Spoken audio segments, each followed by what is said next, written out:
Hello people of the Philippines and all over the world. Good morning America. Madaling araw naman sa Pilipinas. Gabi naman po dito sa Doha, Qatar. Especially the avid supporters of my sister-in-law, Hilda Tibuli Kalimkim.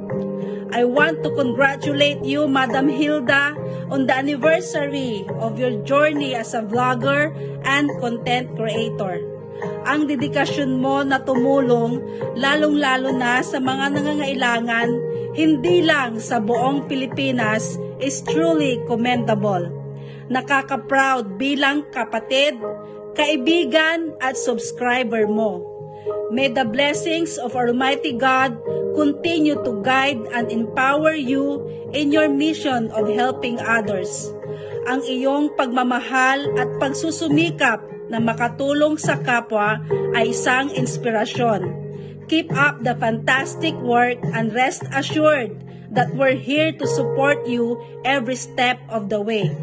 Kaya guys, huwag po nating kalimutang i-like, share and subscribe Hilda Tibuli Kalimkim para marami pa po siyang matulungang kapuspalad nating mga kababayan.